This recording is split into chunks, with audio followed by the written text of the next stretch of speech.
எனக்கு வந்து திருமணம் பண்ணிக்கணும், அதனால எனக்கு வெயிட் லாஸ் வந்து பண்றதுக்கு நீங்க வந்து எனக்கு ஒத்துக்கோங்க அப்படின்னு சொல்லிட்டு அவரு பேரண்ட்டை கன்வின்ஸ் பண்ணி இவங்க என்ன பண்ணியிருக்காங்க, போய் டிஸ்கஷன் பண்ணி அதுக்கப்புறம் சரி ஓகே நம்ம இதை பண்ணிக்கலாம் அப்படின்னு சொல்லிட்டு அவங்க அந்த அறுவை சிகிச்சைக்குள்ளே போயிருக்காங்க. அவருடைய தந்தை, அவருடைய தாய் எல்லாருமே போயிருக்கிறாங்க அந்த அறுவை சிகிச்சைக்கு. ஸோ அறுவை சிகிச்சை உள்ளே நடந்துட்டு இருக்கும்போதே அங்கேருந்து அறுவை சிகிச்சை செய்யக்கூடிய அந்த டாக்டருடைய பேர் வந்து பார்த்தீங்கன்னா பெருங்கோ, டாக்டர் பெருங்கோ திருமறை செல்வன் அப்படிங்கிறது அவருடைய பேர். அந்த டாக்டர் யார், அவர் வந்து எத்தனை வருஷமாக இந்த மாதிரியான அறுவை சிகிச்சைலாம் வந்து பண்ணிகிட்டு இருக்காருன்னு சொல்லிட்டு சர்ச் பண்ணும்போது பார்த்தீங்கன்னா அவருடைய வீடியோ வந்து கிட்டத்தட்ட வந்து 2 வருஷத்துக்கு முன்னாடியே இந்த அறுவை சிகிச்சை பற்றின வீடியோலாம் அவர் போட்டிருக்காரு.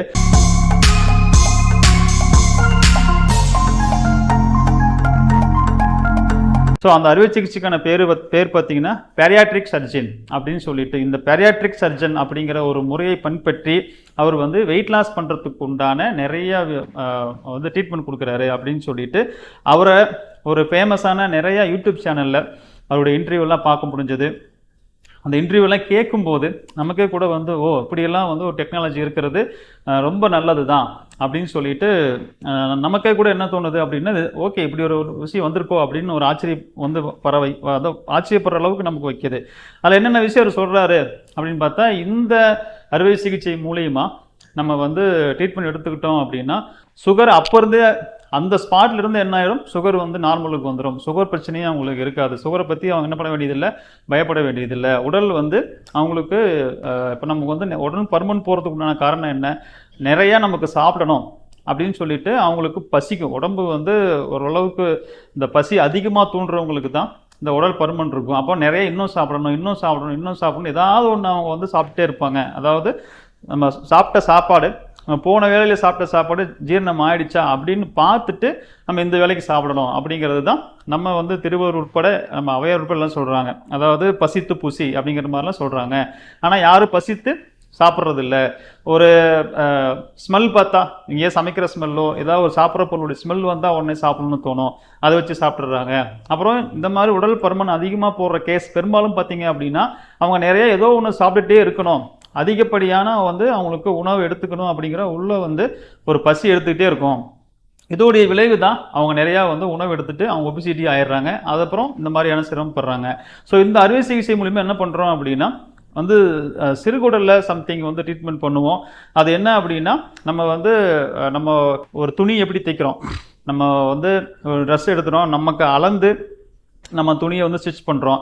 நம்ம வந்து ரெடிமேடாக ட்ரெஸ் எடுக்க போகிறோம், நமக்கு இது கரெக்டாக இருக்கா அப்படின்னு நம்ம வந்து ட்ரையல் ரூமில் போய் ட்ரையல் பார்த்துட்டு அதுக்கப்புறம் நம்ம என்ன பண்ணுறோம், அந்த ட்ரெஸ்ஸை எடுத்து வந்து வேர் பண்ணுறோம். இது மாதிரி என் உடலுக்கு தேவையானது வந்து இது எனக்கு எப்படி இருக்கணும் அப்படின்னு சொல்லிட்டு நாம் அந்த அறுவை சிகிச்சை மூலிமா என் உடலை ஒரு வடிவமைப்பு கொண்டு வர முடியும், ஒரு ஸ்ட்ரக்சர் கொண்டு வர முடியும்.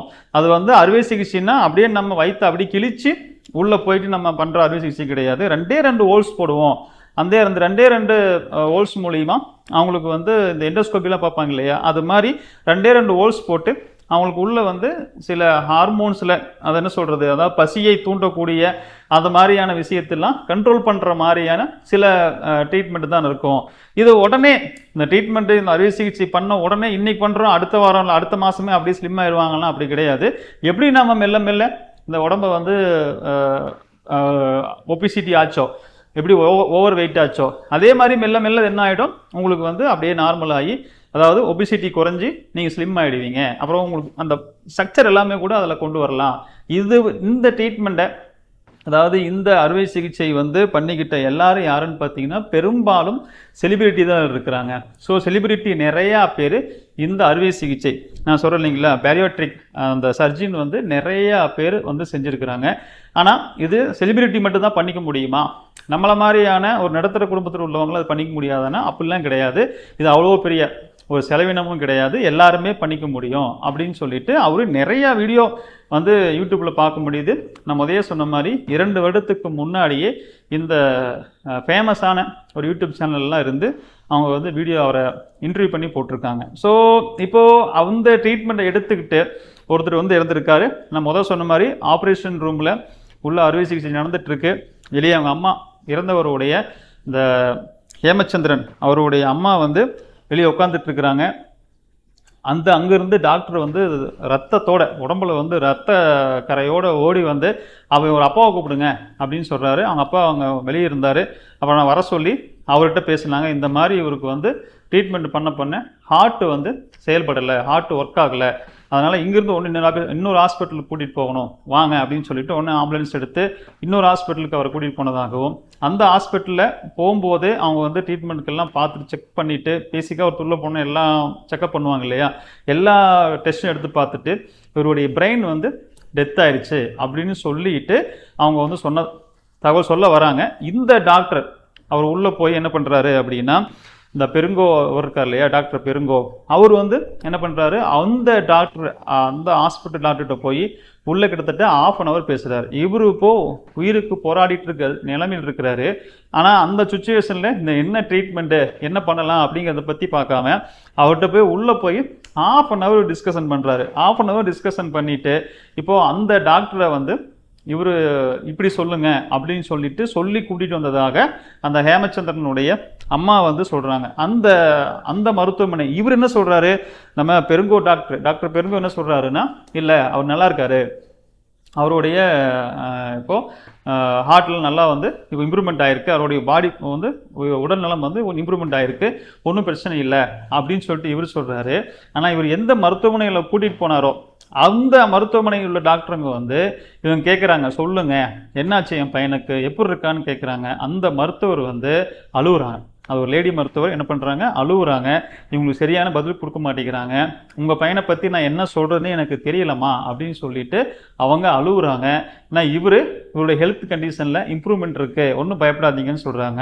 இதில் எதை நம்புறது அப்படின்ட்டு பேரண்ட் என்ன பண்ணுவாங்க, எப்படியாவது காப்பாற்றுங்க, கடைசி கட்டமாக என்ன சொல்லுவாங்க, எப்படியாவது நீங்கள் இதை வந்து அவங்க ட்ரீட்மெண்ட் பண்ணி காப்பாற்றுங்கன்னு தானே சொல்லுவாங்க. இப்போது அவங்க வந்து அந்த மருத்துவர் வந்து போய் சொல்லலை. ஆனால் இவர் நல்லா இருக்காருன்னு சொல்லி நீங்கள் வந்து இவர்கிட்ட சொல்லுங்க அப்படின்னு இவர் சொல்லி கூப்பிட்டு வந்திருக்கிறாரு. அதான் 1/2 hour பேசினார். ஆனாலும் அவங்க வந்து என்கிட்ட வந்து என்ன எப்படிமா இருக்கான் என் பையன் கேட்கும்போது அந்த மருத்துவரே அழுதாங்களே எல்லாமே, இப்படி நல்லா இருக்காருன்னு சொல்லலை. கிட்டத்தட்ட இறந்துட்டார். இந்த ஹாஸ்பிட்டல்லேருந்து அந்த ஹாஸ்பிட்டலுக்கு கொண்டு போகும்போதே அவருடைய உயிர் போயிடுச்சு. ஆனால் அவர் வச்சு ஐசியூவில் ஒரு 3 நாள் ட்ரீட்மெண்ட் பார்த்துட்டு அதுக்கப்புறம் பொட்டலம் கட்டி கொடுத்துட்டாங்க. என் பையன் வந்து அப்படி இருப்பான், அவனை வந்து பொட்டலம் கட்டி இப்போ வந்து வீட்டில் வந்து பணமாக கிடக்கிறான். இது மாதிரியான நிகழ்வு என் பையனுக்கு ஏற்பட்ட நிகழ்வு யாருக்கும் நடக்கக்கூடாது அப்படின்னு சொல்லிட்டு அந்த அம்மா வந்து ஒரு என்ன சொல்கிறது, அவன் பெற்ற அவன் தாய் இல்லையா, அவங்க அப்படி ஒரு ஓலம் விடுறதை பார்க்கும்போது நமக்கே வந்து கண்ணீர் வருது. இப்போ ஹேமச்சந்திரன் வந்து ட்வின்ஸு, அவருக்கு வந்து இன்னொரு சகோதரர் இருக்கிறாரு, 2 பேரும் ட்வின்ஸு. ஹேமச்சந்திரன் தான் அந்த ட்ரீட்மெண்ட்டுக்கு வந்து போயிருக்காரு. கிட்டத்தட்ட அவங்க அப்பாவும் பேசும்போது சொல்கிறாரு, கிட்டத்தட்ட 1 வருடமாக எங்களை விடாமல் துரத்துறாங்க, என் பையனே வந்து இதை எனக்காக பண்ணி கொடுப்பான்னு என்கிட்ட கேட்குற அளவுக்கு அவன் மனசு மாறிட்டான், இது வந்து நம்ம பண்ணாதான் நான் ஃபிட் ஆவேங்கிற ஒரு மனநிலைக்கும் வந்துட்டான் அப்படின்னு சொல்லிட்டு அவங்க அப்பாவும் வந்து பார்த்தீங்கன்னா சொல்கிறாரு. இதுக்கு முன்னாடி இந்த இறப்புக்கு 6 மாதத்துக்கு முன்னாடி இன்னொருத்தங்க 36 வயதான திருவண்ணாமலையை சார்ந்த கோமதி அப்படிங்கிறவங்களும் என்ன பண்ணியிருக்கிறாங்கன்னா, அவங்களுக்கு ஒரு ஜீரண மண்டலத்தில் ஒரு பிரச்சனை இருந்திருக்குது. அதுக்காக வந்து அவங்க ட்ரீட்மெண்ட் எடுக்கிறதுக்கு வந்திருக்கிறாங்க. வந்தவங்களுக்கு என்ன சொல்லியிருக்கிறாங்களா, உங்களுக்கு எல்லா டெஸ்ட்டையும் எடுத்துகிட்டு உங்களுக்கு அதெல்லாம் வயிற்றுலாம் ஒரு பிரச்சனையும் கிடையாது, நீங்கள் ஓவர் ஒபிசிட்டியாக இருக்கிறீங்க, அந்த வெயிட் லாஸ் பண்ணுறதுக்கு உண்டான நீங்கள் ஒரு அறுவை சிகிச்சை பண்ணிக்கணும் அப்படின்னு சொல்லிட்டு அவங்களையும் என்ன பண்ணியிருக்கிறாங்கன்னா அறுவை சிகிச்சை பண்ணுறதுக்காக மோட்டிவேட் பண்ணி அவங்களும் ஒத்துக்கிட்டு கிட்டத்தட்ட 1 மாதத்தில் வந்து பார்த்தீங்கன்னா 9 முறை அந்த அம்மாவுக்கு வந்து இந்த கோமதிங்கிற அந்த அம்மாவுக்கு அந்த பெண்ணுக்கு வந்து 9 முறை அறுவை சிகிச்சை பண்ணியிருக்கிறாங்க. அவங்களும் என்ன ஆயிட்டாங்கன்னா கடைசி இறந்துட்டாங்க. ஸோ 6 மாதத்துக்கு முன்னாடி இது ஒரு நிகழ்வு நடந்திருக்கு. இந்த நிகழ்வை பார்த்தாவது அவன் என்ன பண்ணியிருக்கலாம், கொஞ்சம் இதை நம்ம தவிர்த்துக்கலாம் அப்படின்னு நினச்சிருக்கலாம். பட் இவங்களும் ஒரு கான்ஃபிடென்ட்டாக போயிருக்காங்க.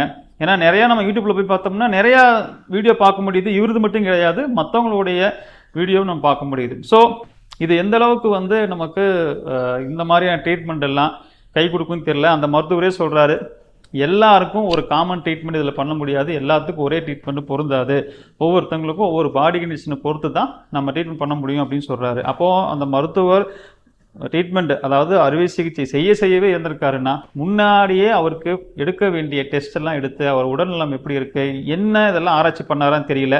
இதுக்கு முன்னாடி இந்த மருத்துவர்கிட்ட இது மாதிரியான இந்த அறுவை சிகிச்சை குறிப்பிடத்தக்க இந்த உடல் பருமனை குறைக்கக்கூடிய இந்த பேரியாட்ரிக் சர்ஜன் வந்து எத்தனை பேர் பண்ணி இருக்கிறாங்க ஆல்ரெடி, அவங்களாம் இப்போ எப்படி இருக்கிறாங்க, அவங்களுடைய சஜஷன் என்ன, அவங்களுடைய ஃபீட்பேக் என்ன, அவங்களாம் என்ன ஆனாங்க, எல்லாம் எங்கே இருக்கிறாங்க, இதையெல்லாம் ஒரு ஸ்டடி பண்ணிட்டு பண்ணியிருக்கலாம். என்ன உண்மையும் தெரியல. நான் சொன்ன மாதிரி 2 வருஷத்துக்கு முன்னாடி இருந்தே வீடியோ அவர் வந்து நிறைய இன்டர்வியூ கொடுத்துருக்காரு. ஆனால் எத்தனை பேர் இதில் போய் ட்ரீட்மெண்ட் எடுத்துகிட்டு சக்ஸஸாக இருக்கிறாங்க, இவங்களுக்கு தெரியாமல் இவர் போயிட்டாரா அப்படின்னு நமக்கு தெரியல. ஸோ எதுவாக இருந்தாலும் இன்றைக்கி வந்து நிறையா பேர் என்ன நினச்சிக்கிறாங்க அப்படின்னா, ஸ்லிம்மாக இருந்தால் அது ஆரோக்கியம் அப்படின்னு நினச்சிக்கிறாங்க. ஸ்லிம்மாக இருக்கிறது அப்படிங்கிறது வந்து ஆரோக்கியம் கிடையாது. உடல் ஒவ்வொருத்தருக்கும் ஒவ்வொரு மாதிரியான உடல் வாக்கு இருக்கும். ஸோ உடல் வாக்கு அப்படிங்கிறது வேற, நமக்கு ஸ்லிம்முங்கிறது வேற. ஸ்லிம் வீக்னஸ் அப்படிங்கிறது உள்ளே இருக்கிறாரு, ஆனால் அவருக்கு வந்து உடம்பு வந்து ரொம்ப வீக்காக இருக்குது அப்படின்னு என்ன யூஸ்? அப்போது ஒருத்தங்க குண்டாக இருந்தால் தான் ஆரோக்கியம். அதாவது குழந்தைங்களே கூட நம்ம சாப்பிடலை அப்படின்னா சாப்பிடுன்னு சொல்லிட்டு நம்ம என்ன பண்ணுவாங்க, பெற்றோர் வந்து அவனுக்கு ஊட்டுவாங்க. ஆனால் அவன் ஆக்டிவாக இருக்கிறானா, அவனுக்கு தேவையான அளவுக்கு உனக்கு எனர்ஜியோட இருக்கிறானா, இதை பார்க்காம அவன் ஒல்லியாக இருக்கிறான் அப்படின்னு மட்டுமே பார்க்குறாங்க.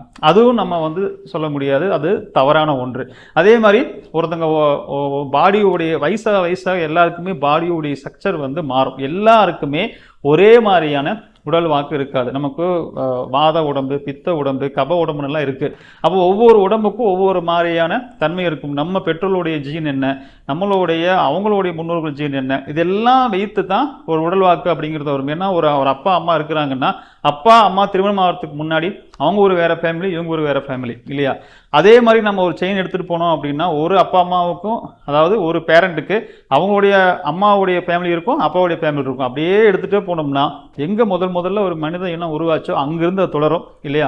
அப்போ அது மாதிரி அந்த ஜெனட்டிக்கில் அவங்களுக்கு எப்படி இருக்கோ அப்படிங்கிறத பொறுத்து தான் அவங்களுடைய உடலுடைய ஆரோக்கியம் இருக்கும். இது வந்து நம்ம ஒரு ஸ்லிம்மாக இருக்கிறது, அழகாக இருக்கிறது, ஃபிட்டாக இருக்கிறது அப்படிங்கிறதெல்லாம் ஆரோக்கியம் கிடையாது. ஸ்லிம்மாக இருக்கலாம், அழகாக இருக்கலாம், ஆனால் அவங்க வந்து ஃபிசிக்கலி ஃபிட்னஸாக இருக்கிறாங்களா? ஃபிட்னஸ்ங்கிறது வேறு, ஃபிட்டுங்கிறது வேறு. இதை நம்ம முதல்ல மைண்டில் வச்சுக்கணும். நிறையா பேர் ஆரோக்கியத்துக்காக நிறையா விஷயம் செய்யுங்க. நீங்கள் வந்து சிம்பிளாக நம்ம வந்து ஒரு உடற்பயிற்சியோ, சின்ன அளவில் யோகாசன பயிற்சிகளோ, ஒரு நடைப்பயிற்சியோ இது மாதிரி செய்யுது. நம்ம உடம்பை வந்து எந்திரிச்சு நடக்க முடியல அப்படிங்கிற மாதிரியான நிலைமை இல்லாமல் நம்ம உடம்பை என்னால் ரொம்ப சூப்பராக இயங்க முடியுது, ஆனால் நான் பார்க்குறதுக்கு எனக்கு வந்து 6 பேக் இல்லை, நான் வந்து எனக்கு வந்து இது மாதிரியான ஒரு பாடி கட்டமைப்பு இல்லை அப்படின்னு யாரும் வருத்தப்பட வேண்டாம். ஆரோக்கியமாக இருக்கிறோமா, அதுதான் நம்ம ரொம்ப முக்கியம். ஓவர் ஒபிசிட்டி ஆகிறோம் அப்படின்னா, ஒபிசிட்டியை நம்ம என்ன பண்ணணும் அப்படின்னா, எப்படி நம்ம சாப்பிட்டதுனால நமக்கு தேவையற்ற கழிவு உள்ள தேங்கி நம்மளுடைய உடம்பு வந்து பெருத்து போச்சோ, அப்போது நம்ம என்ன பண்ணுறோம், இது வந்து ரிவேர்ஸில் அடுத்தது வந்து உணவினுடைய ஒழுங்குமுறையை பின்பற்றணும். எப்படி சாப்பிடணும், எவ்வளோ சாப்பிடணும், என்ன சாப்பிடணும். நமக்கு சில பேருக்கு வந்து எவ்வளோ ஆயில் ஃபுட்டு சாப்பிட்டாலும் ஒன்றாகாது. அது அவங்களுடைய நான் சொல்கிற மாதிரி வாத உடம்பு, பித்த உடம்பு, அப்புறம் கப உடம்பு இருக்கு இல்லையா? அப்போ ஒவ்வொரு பாடிக்கும் ஒவ்வொரு மாதிரி இருக்கும். அப்போ நம்ம உடம்பு என்ன உடம்பு அப்படின்னு தெரிஞ்சுக்கிறதுக்கு நிறைய வாய்ப்பு இருக்குது. அது தெரிஞ்சுக்கிட்டு நாம் எதை எப்படி எடுத்துக்கணும், அவங்க சாப்பிட்றாங்கன்னு நம்ம எடுத்துக்கூடாது. நம்ம உடம்பு இதுதான், நம்ம உடம்பு வாத உடம்பு, பித்த உடம்பு, கப உடம்புனா நமக்கு எது பொருந்தும் எது பொருந்தாது, எந்த அளவு எடுத்துக்கணும் எந்த அளவு எடுத்துக்கூடாது, எப்போ சாப்பிடணும் எப்போ சாப்பிடக்கூடாது, இது மாதிரியான ஒரு உணவு பழக்கத்தை மூலியமாகவே நம்ம ஒபிசிட்டி வந்து கிட்டத்தட்ட என்ன பண்ணலாம், நம்மளால் வந்து குறைச்சிக்க முடியும். இது மாதிரி சின்ன ஹேபிட்ஸு, ஒரு நம்ம வந்து தண்ணி குடிக்கிறது, நமக்கு எவ்வளோ தண்ணி வேணுமோ, நிறைய பேர் தண்ணியே குடிக்கிறது இல்லை. தண்ணி குடிக்கும்போது தான் உடம்புக்கு தேவையான ஃப்ளாட் எல்லாமே என்ன ஆகும், நமக்கு வந்து டைஜன் ஆகி நம்ம உடம்பு விட்டு வெளியே போகும். அப்போ தேவையான அளவு தண்ணி குடிக்கல அப்படின்னா நமக்கு அங்கே கொழுப்பு, தேவையில்லாத கொழுப்பு செய்கிறது தான் செய்யும். அப்போ தேவையான அளவு தண்ணி குடிக்கணும், உடம்புக்கு ஒரு ஃபிசிக்கல் ஆக்டிவிட்டிஸ் இருக்கணும். அதாவது நம்ம எல்லாமே வந்து பார்த்திங்கன்னா முன்னோர் இருக்குன்னு சொல்லியிருக்கிறாங்க. இப்போ அவையார் கூட வந்து பார்த்திங்கன்னா பசித்து புசி அப்படிங்கிறாங்க. அப்போது பசி எடுத்து கொஞ்சம் நேரம் கழிச்சு நம்ம சாப்பிடணும். இந்த மாதிரி எல்லாம் ஒரு சின்ன விஷயத்தை ஃபாலோ பண்ணிக்கிட்டோம் அப்படின்னா நமக்கு தானாக நம்ம கண்ட்ரோல்லையே என்ன பண்ணிக்க முடியும், உடம்பை வந்து நம்ம நல்லா வச்சுக்க முடியும். இது மாதிரியான அறுவை சிகிச்சை அளவுக்கு போய் நம்ம வந்து இந்த உடம்புடைய எடையை குறைக்கணும் அப்படிங்கிறது எந்த அளவுக்கு சரி அப்படின்னு தெரியல. இனிமேல் இது மாதிரியான சம்பவங்கள் நடக்காமல் இருக்கிறது நம்ம ரொம்ப கவனமாக இருக்கணும். இந்த வீடியோ நம்ம எதுக்கு மேக் பண்ணுறோம் அப்படின்னா, உங்களுடைய உடல் எடையை குறைப்பதற்காக அறுவை சிகிச்சை இது மாதிரியான விஷயத்துக்கெல்லாம் போகிறதுக்கு முன்னாடி பல தடவை யோசித்து அந்த விஷயத்தை முடிஞ்ச வரைக்கும் நீங்கள் அறுவை சிகிச்சை அப்படிங்கிறதுக்குள்ளே போகாமல் வேறு என்னென்ன பண்ண முடியும் அப்படின்னு சொல்லிட்டு நீங்கள் உங்கள் உடம்பை ஆரோக்கியமாக வைத்துக்கோங்க அப்படின்னு நான் இது மூலியமாக சொல்கிறேன். இன்னொரு பயனுள்ள வீடியோவில் நான் மீண்டும் சந்திக்கிறேன். அது வரைக்கும் எல்லாருக்கும் வணக்கம், பாய்.